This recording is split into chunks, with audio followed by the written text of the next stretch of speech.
Hey everybody, this is Perch. This is one of those, like, I think very obvious things, but we talk about how comics have changed, how they've gone from the 70s to the 80s, actually even before that, the 50s and the kind of the golden age of comics, the silver age, times when, Superman was having wacky adventures. I mean, people forget that, and Joe's brought this up many times, that there was a time, not a time that long ago, where the Legion of Superheroes and Teen Titans outsold Superman. That Superman often was, questionable if they wanted to print a monthly book of Superman, but you would never, ever walk away from like the Legion of Superheroes and some of those other books.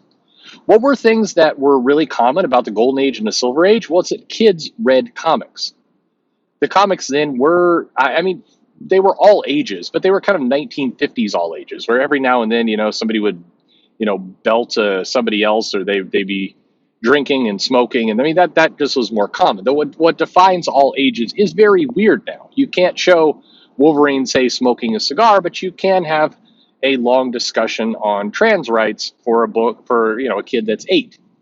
Not to step into kind of that whole world, but just what people find acceptable for all ages has changed a lot. It's changed in a weird way because, I mean, for what it's worth, I think that a lot of the social topics that we have going on I have a kid in elementary school, they're introduced to social topics, but given none of the context of how to think about or even any frame of reference as to what people are talking about. I'll say this, and this is connected to this video. When my daughter, who's in now in third grade, but in second grade, was getting parts in her class about queer relationships and other things, but they're not told kind of that's like step 4. They're not told step 1. They're not given any context for these terms. Many of these kids are just barely have a general sense of what a marriage is. You're just learning some of this stuff. You're learning kind of what weddings are, and I mean, like, you have no real context in second grade, so you're jumping right into kind of trans rights in second grade. It does, like, the kids are not pro or negative; they're confused because you haven't explained any of what the teacher is talking about, and I think that's creating a lot of not damage is the right word, but maybe it's creating a lot of just goofy confusion. And I think it winds up backfiring because you need to provide people with context. And actually, that's very related to what I'm talking about here with comics, in that you look at what all ages is for comics today. I've seen a number of articles where people talk about, for example, Vita Ayala's New Mutants comic, and they're like, "Oh, this is great, more for kids. This is great for, Vita writes kids well, and they have a good grasp on writing to this audience." And I think that there must have been some kind of push to try and get Vita some YA deals, or some. There must have been something, because for a while there, almost every interview you saw, people would talk about how Vita was an expert at writing kids. That Vita just had a really great handle on authentic kids. Now, I don't necessarily think that's true, but if you pick up New Mutants and you read it, it's not going to appeal to kids. It's not going to appeal to, when I say kids, I'm talking about that 8 to 14 kind of year old market. Now, by the way, I don't think it's Vita's responsibility, or frankly Marvel publishing a New Mutants book fits that age group. But I recently picked up a New Mutants annual. It was the one where Warlock was fighting the Impossible Man, and it's a completely goofy, wacky kind of fun adventure. I think Art Adams was the actual artist on that for that annual, and it's completely silly. But by and large, you could pick that up as a 10 or 11-year-old. You wouldn't get all the jokes, but it would still appeal to you because it's silly, it's lighthearted, it's a good entry comic. In many ways, it's the same as Superman trolling Lois Lane with his secret identity that he did during the Golden and Silver Age. And if you look back and you look at comics from the 40s to, say, even kind of the 2000 in the last century, what you'll find is that a decent percentage of those comics were very kid friendly. And when I say kid, I mean 8 to 12, 8 to 14. It fit that audience. And I think adults would read those comics too. It wasn't like the comics were talking down to them. I'm not talking about like the Alf comic or some of the stuff that truly was aimed at kids, but I mean, it's funny. Look at X-Men, look at Spider-Man, look at Batman. There would be stories and there would be, things that were more mature, but if a kid read it, you wouldn't be horrified. It wouldn't be one of those things where the kid, would be scarred for life by reading this comic book. Many of them. I'm not talking about like if you I would not hand The Killing Joke or Batman the Cult to a 12-year-old, both because it would be inappropriate for that age, and also I think the kid would not know what to do with it. It goes back to the comment about the school. If you don't provide context for what some of this mature stuff is, it's just going to confuse, or in the case of some comics, that's why you don't show a kid one of the Nightmare on Elm Street movies. It wouldn't make sense. It would frighten them. It would terrify them. They don't have the context of what's going on. Like what you would if I said to you, hey, let's show this 12-year-old the movie Saw, you would say that was insane. That would be a terrible idea. And of course, because the 12-year-old does not understand about torture and cutting your arm off and infidelity, all the other things that are going on in that movie, it would make no sense. It wouldn't appeal to the kid, and what the kid did see would be either confusing or terrifying or just all wrong.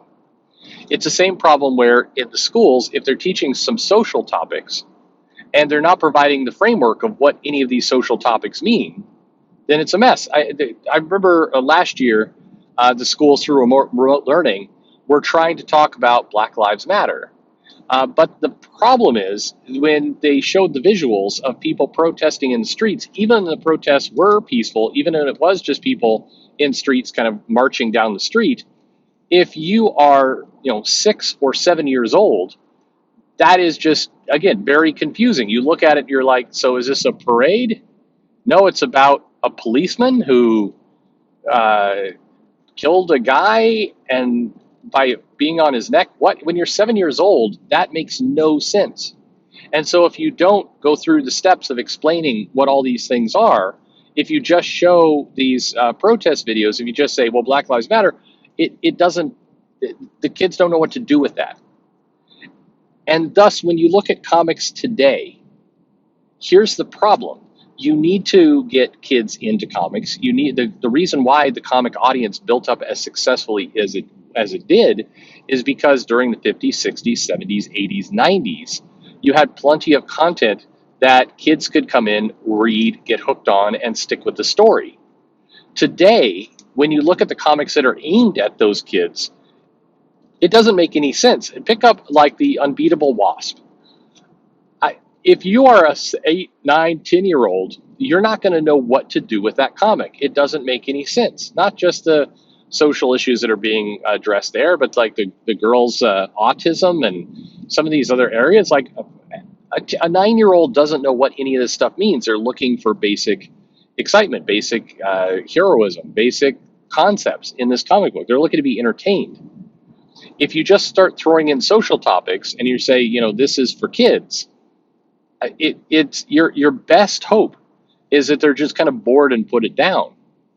The more likely scenario, though, is it's going to actually actively turn them off of comics because not whether they agree or disagree with the social topic you're talking about. That's kind of a red herring. It's not about that. It's about they have no idea what you're doing. They haven't learned it yet. This is a problem. Maybe this is just my perspective because I'm a parent, but this is a challenge that we have with kids. It's an impatience of kind of the generation that's raising kids. Right now we have a lot of millennials and kind of some Gen X people who are raising children. And the world, based on social media and just our general kind of personalities now, is very impatient. We're in a hurry. And so we want to shortcut everything. So giving kids kind of the basic lessons, the basic building blocks on how to think about this stuff and how to absorb it as we are. I mean, I read this article about how a lot of parents were very disappointed because they wanted to share Harry Potter with their kids. They grew up with Harry Potter in the 90s and in the early 2000s. They got hooked on that book. They were very excited. Now it's 2021. They've got kids and they're ready to get them just as excited about Harry Potter. The problem is that when Harry Potter first came out, it was like a year or 2 years or sometimes longer between books. You had to wait, you had to think about it, you had to read it, you had to kind of get immersed in that world. There was a lot of soak time, if you will, to get excited about what's going on there.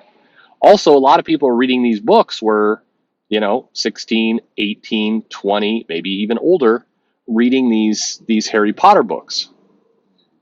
When they suddenly have children and they're so excited to share Harry Potter with them, you got parents that are sharing Harry Potter with like 6 and 7 year olds.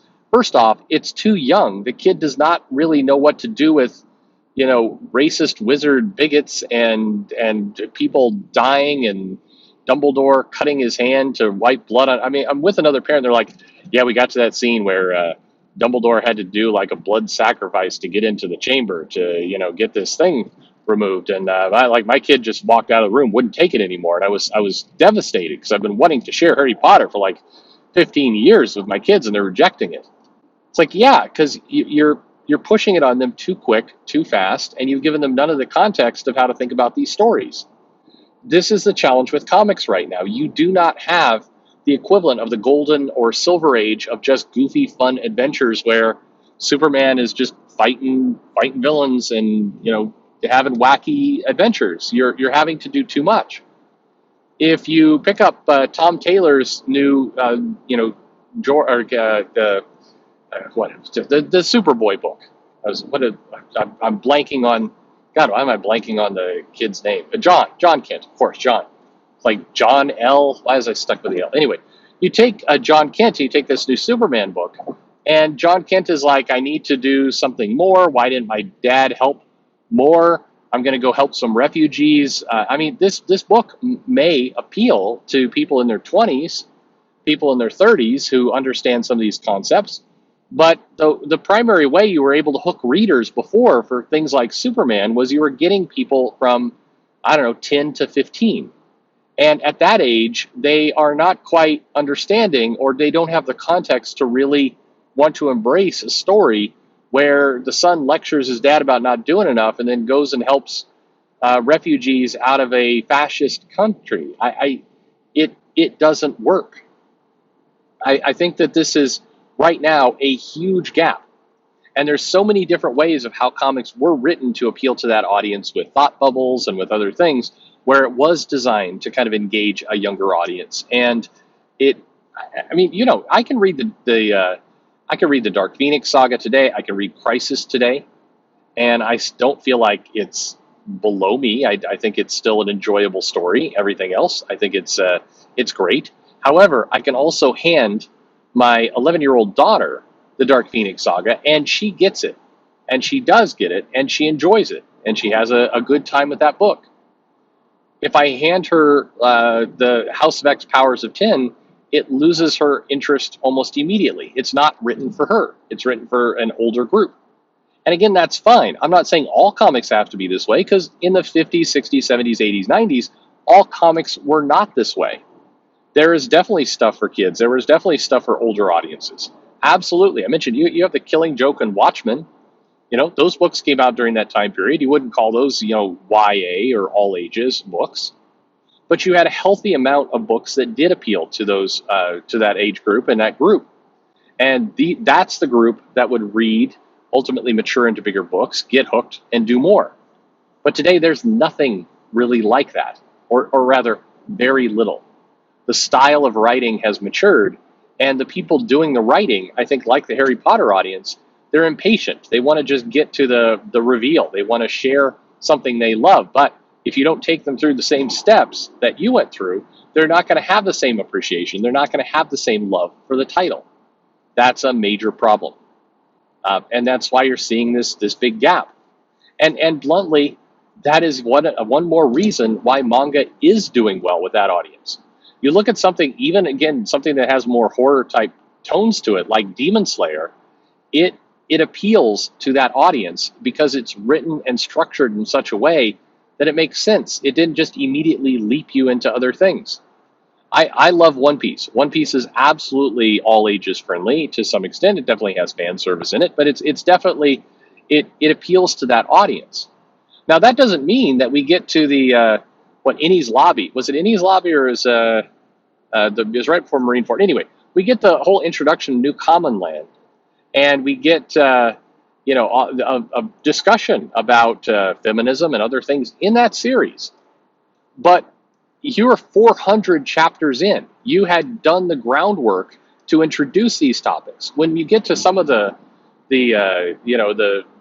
what's essentially equivalent to racism of how the world government treats the Fishman Island and mermaids and people like that, they had done a lot of groundwork to show how the world government was bad, how they were bad people, how they were they didn't ever say, oh, this is a fascist government. They showed you step by step how the world government was a problem, how they were the bad guys. They didn't just roll these topics out and expect everybody to nod and go, okay, I get it now.